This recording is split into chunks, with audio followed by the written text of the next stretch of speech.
Nakikipamayan tayo sa magulong sanlibutan at maligalig na mundo. Bawat tao ay naghahanap ng kapayapaan at makataong pagtrato. Maraming balakid at tiisin ating nararanasan na minsan nagpapahina ng ating pagkatao. Dumarating ang iba't ibang pagsubok na nagdudulot ng kalungkutan sa ating mga puso. Tuloy ang kahirapan at mga suliranin na nakakapanglumo. Dagdag pa ang kalamidad at karamdaman sa buhay ng mga tao. Puno ng ligalig at hapis na kung minsan ang ating isipan ay gulong-gulo.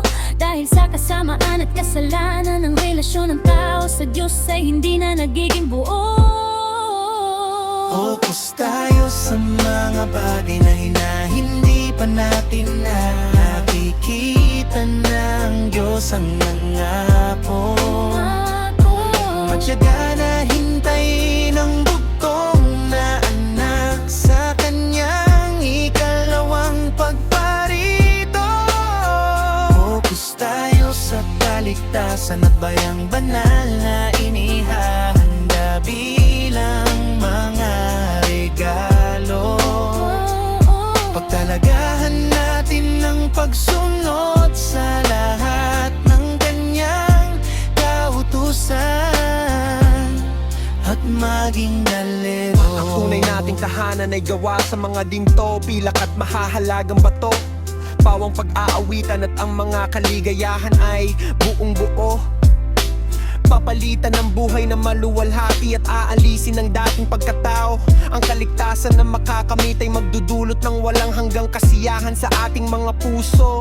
Huwag sayangin at gugulin sa hindi makabuluhan ang buhay dito sa mundo. Lubos nating sampalatayanan at sundin ang mga kautusan na itinuro ng sugo. Laging tandaan lahat ng aral na ating tinanggap na huhubog sa ating pagkatao. Mapapanuto ang ating buhay at sa darating na kaparusahan tayo ay malalayo. Focus tayo sa mga bagay na hindi pa natin nakikita na ang Diyos ang nangako. Matyaga na hintayin ang bugtong na anak sa kanyang ikalawang pagparito.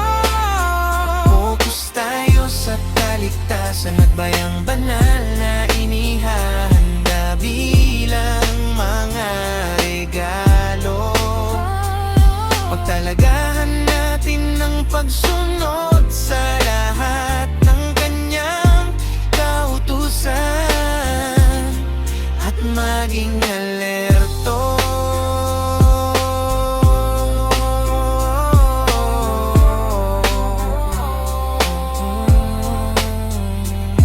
Matyaga natin hintayin ang bugtong na anak sa kaniyang ikalawang pagparito. Focus tayo sa kaligtasan at bayang banal na inihahanda bilang mga regalo. Pagtalagahan natin ang pagsunod sa lahat ng kanyang kautusan at maging